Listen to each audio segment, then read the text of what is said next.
I want to have a tough conversation with you because these are the things we have to decide before we embed them in AI. We don't know our own morality. What are we putting into AI? And this one is a very tough one.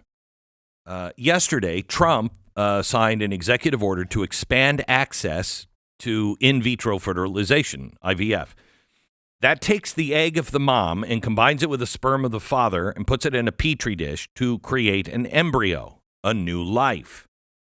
IVF recreates the moment of conception, but in a lab. And it's a controversial process because at least those of us on the right, we celebrate the creation of life. It's a miracle that a couple that can't have a child or struggling to conceive can. But on the other hand, a lot of the embryos created in the lab are discarded. And if you believe that life begins at conception, that means you're throwing away, or worse, experimenting on new life. Liz Wheeler is here to take us through this maze. Hello, Liz. How are you? Hi, Glenn. Thanks for having me. You bet. So, I saw that over 90% of the children created by IVF die, either left frozen and abandoned, destroyed due to eugenics, experimented on, or miscarried. Only 7% are born. What is the real... Make an argument for somebody who may not believe the Petri dish is the beginning of life. Can you? Yeah. And I want to start by saying that this is such a gut-wrenching topic to talk about. Yes. Because every baby born, regardless of the circumstances of their conception, is beautiful and worthy of dignity and has value and should be celebrated. So yes. All those beautiful babies that were created by IVF are not less so because that was the circumstances of their conception. Correct. It's still a natural process. You're just making it happen in a lab, but it's still the miracle of life when you put those two things together. Of course, those children are still made in the image and dignity, the image and likeness of God. And I also am deeply empathetic to married couples who are trying to conceive and are struggling to conceive. Before I had my first daughter, my eldest is 4 years old, I struggled to conceive for 3 years and I lost a baby, and it's horrendous. It's the worst thing that's ever happened. Yep. And so I understand how emotionally fraught this topic is, because if you're given this opportunity, if IVF can fulfill this deep desire in your heart to have a baby, I fully empathize with that. But all that being said, the reality of in vitro fertilization is not what it is portrayed to be, because for every one of those beautiful babies that's born, about 15 babies are killed. So it's not a pro-life endeavor to support in vitro fertilization as a solution to the infertility crisis that we are suffering in this nation. And we are suffering an infertility crisis in this nation. We've never experienced a point in world history where 1 out of 6 or 1 out of 7 women are struggling to conceive, where you have to make an active choice to try to have a baby versus just it happening, the way that doing what comes naturally. Right. And my argument against in vitro fertilization is a couple of things. First of all, it's anti-MAHA, right? One of the exciting things about the Trump administration is that he chose Bobby Kennedy to partner with him to actually investigate the root causes of the chronic health crises in our nation. And we're so excited about this. I mean, thank you, President Trump, for choosing Bobby Kennedy. Thank you, Bobby Kennedy, for never giving up and for praying every day for this opportunity. But let's apply that same philosophy to the fertility crisis. Let's not just put a Band-Aid over this. Let's go to the root cause and say, hey, why is women's fertility struggling right now? What could be causing that? Because that's not how it's supposed to be, and let's fix it. So this is really, hang on just a sec. This is a really amazing stat. The rate of fertility in the United States dropped 3% in 2023 from 2022. From 2014 to 2020, the rate consistently decreased by 2% annually.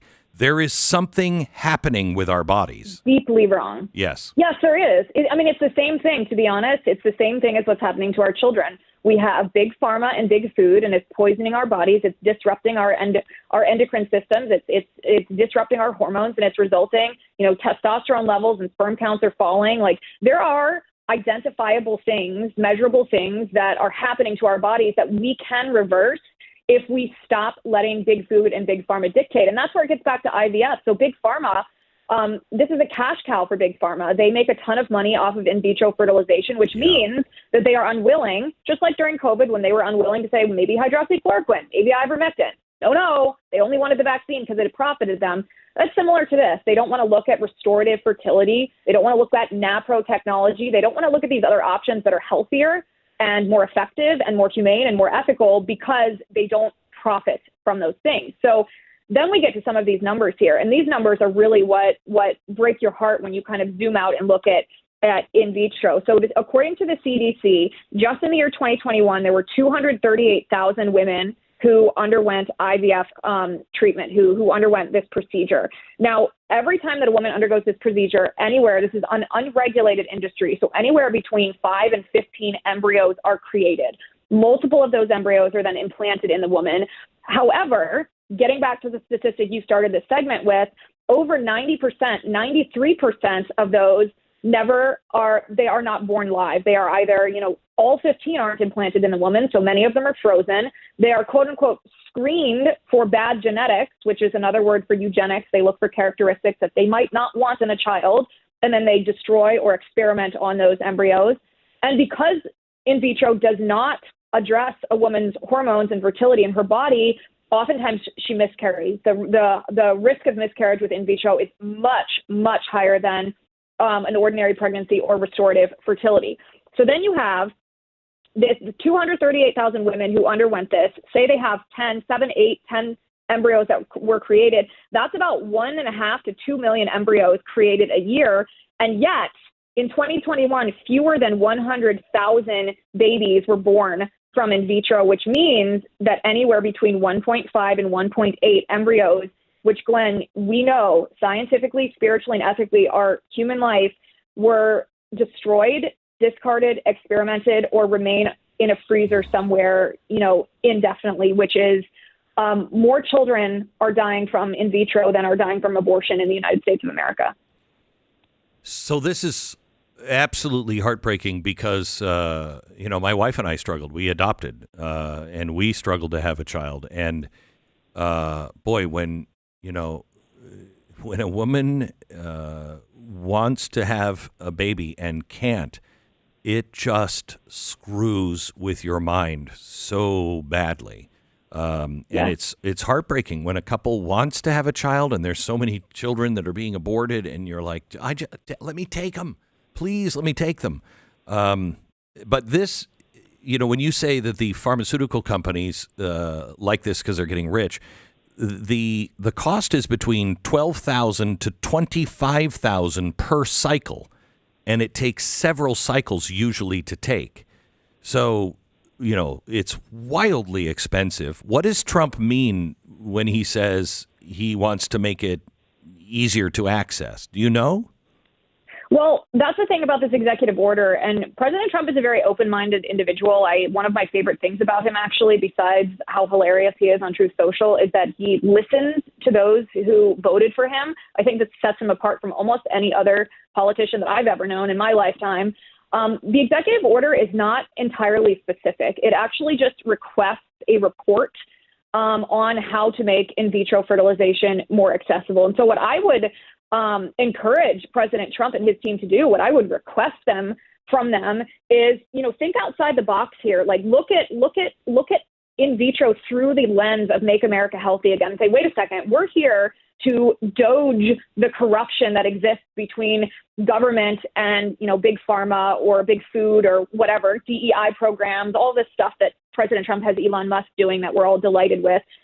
Apply that philosophy to this too. Make sure that when you are looking at in vitro fertilization, you're looking at it through the lens of, hey, is big pharma lying to women, lying to families to profit themselves? Is this something that's actually existentially harmful for our country because someone else wants to make money? And meanwhile, they're hiding from women the fact that if you undergo in vitro, your child is more likely to have heart defects and, physical deformities, in addition to miscarrying, in addition to all of those innocent lives that are being put on ice quite literally and discarded. And Glenn, one of the things that really chills me when I talk about, or when I research IVF, when we're talking about it, is this genetic screening that these embryos are given ratings on a scale of 1 to 10. Like, is this healthy? Is this not healthy? Do they have desirable characteristics?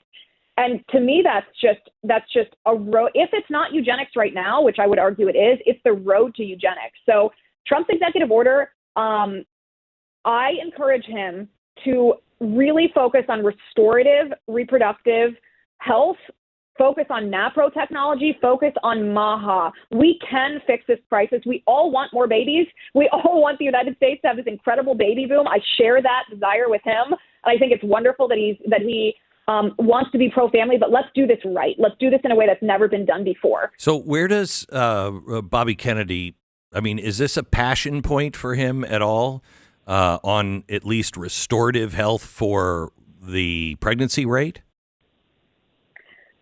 One of the interesting things about Bobby Kennedy is his curiosity. He's often portrayed, as an anti-vaxxer, but he is so open-minded to wherever the data lead him. And if he is presented with evidence that women's fertility, this is not how our bodies were intended to work. We were intended to be, very fertile.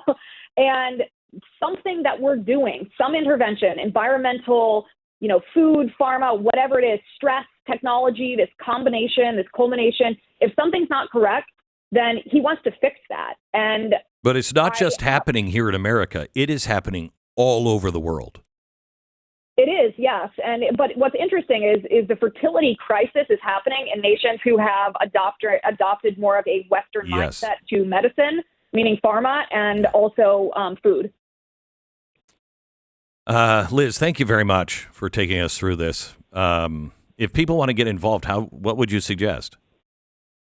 I would suggest reaching out to President Trump. Get on X, email, call, make your voices heard. And it's a tough topic. It's an emotionally fraught topic. There's a compassionate way to handle it. We obviously should handle this in a very compassionate way, but encourage President Trump to look at the reality of the IVF industry, because at the end of the day, for every one life that is born, about 15 babies are killed in this process. And we as a nation should not accept that morally. Liz, thank you very much. Love you. Thanks, Glenn. God bless. She is the author of Hide Your Children. She's also a BlazeTV host of the Liz Wheeler Show, which is she's really, really very smart and just really logical. You can find it at BlazeTV, but also youtube.com at Liz Wheeler. And her Twitter is at Liz_Wheeler.